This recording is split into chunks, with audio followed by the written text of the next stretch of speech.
जब भी कोई भाजपा और आरएसएस द्वारा लोकतंत्र पर किए जा रहे आघात का जिक्र करता है, तो वे तुरंत उल्टे इमरजेंसी का मुद्दा उठाकर कांग्रेस पर सवाल उठाते हैं। क्या ये सही है? वो क्या परिस्थितियां थी? क्यों लगाना पड़ा था आपातकाल? आइए तथ्यों के सहारे इन सवालों का जवाब ढूंढते हैं। ये साल 1975 था, जब आंतरिक और बाह्य कारणों की वजह से देश में अराजकता की स्थिति फैल चुकी थी। अंतर्राष्ट्रीय कच्चे तेल के भाव में अचानक 4 गुना बढ़ोतरी से और लगातार सूखे के कारण महंगाई बढ़ने लगी थी। गुजरात और बिहार में उग्र आंदोलनों की वजह से हिंसा और नुकसान हो रहा था। आखिरकार इन राज्यों में चुनी हुई सरकारों को पंगु बना दिया गया था।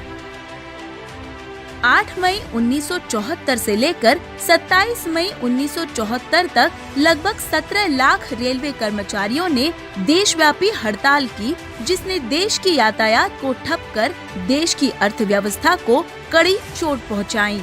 ये सारे आंदोलन सिर्फ मुद्दों तक सीमित नहीं थे, वे किसी भी हालत में एक चुनी हुई सरकार को उखाड़ने पर तुले थे। 2 जनवरी 1975 को भारत के रेल मंत्री स्वर्गीय एल.एन. मिश्रा की बम से हमला कर हत्या कर दी गई।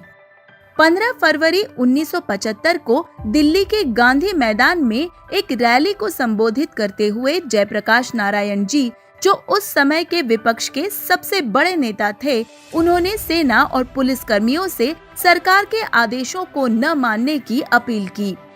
सोचिए, अगर देश में सबसे बड़े विपक्ष के नेता सैनिकों को चुनी हुई सरकार के खिलाफ बगावत करने का आह्वान दे, तो संविधान और देश का क्या हाल होगा। 11 मई 1975 को गुजरात में मोरारजी देसाई जी ने राज्य सरकार को बर्खास्त करने के लिए आमरण अनशन शुरू कर दिया। 25 जून 1975 को मोरारजी देसाई जी ने कहा कि हम उसे यानी इंदिरा गांधी को उखाड़ना चाहते थे, इस्तीफा देने के लिए मजबूर करना चाहते थे। वो महिला हमारे आंदोलन को झेल नहीं सकेगी। हम हजारों की संख्या में उसके घर का घेराव करेंगे और उसे बाहर नहीं आने देंगे। इसके साथ ही चुनी हुई संसद का घेराव कर उसे अपंग करने के लिए घोषणा भी की गई। ऐसा लग रहा था कि विपक्ष भारत की चुनी हुई सरकार से नहीं, बल्कि ब्रिटिश साम्राज्यवाद से युद्ध कर रहा हो।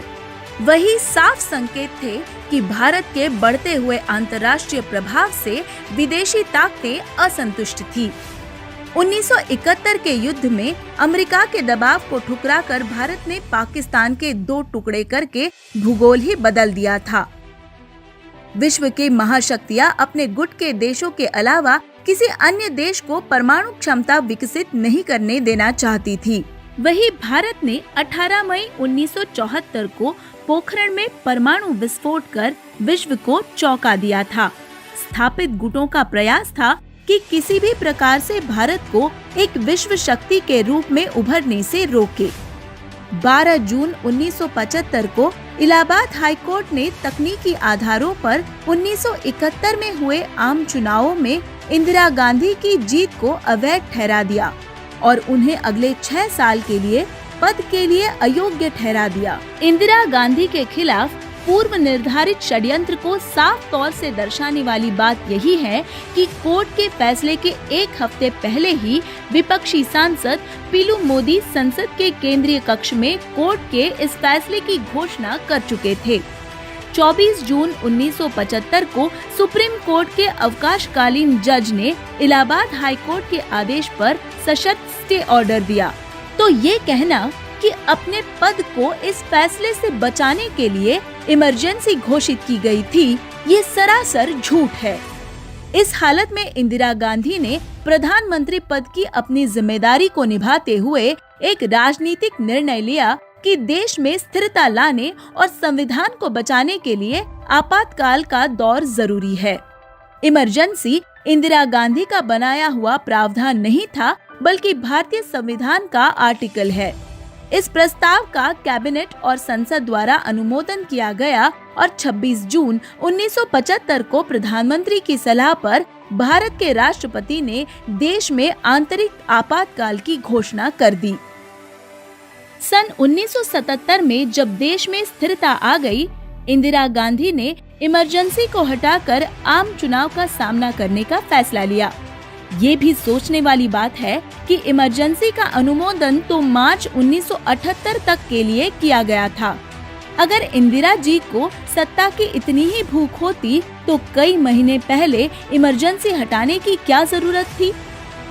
इमरजेंसी के दौरान प्रशासन के द्वारा आम जनता के प्रति कुछ ज्यादतियां भी हुई, लेकिन इनकी अनदेखी करने की बजाय इंदिरा गांधी ने एक सच्चे नेता की तरह इसे कबूल किया और इसके लिए माफी तक मांगी।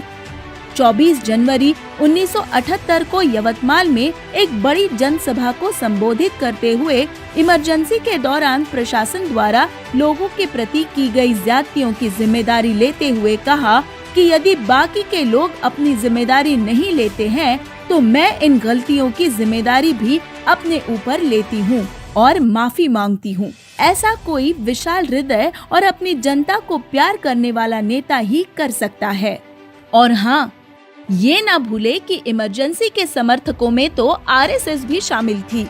आप इंदिरा जी के राजनीतिक निर्णय से असहमत हो सकते हैं, लेकिन आपको ये भी मानना पड़ेगा कि उन्होंने जो भी किया वो एक सीमित समय के भीतर देश में फैलती अराजकता को नियंत्रण में लाकर देश को स्थिर करने के लिए किया गया था।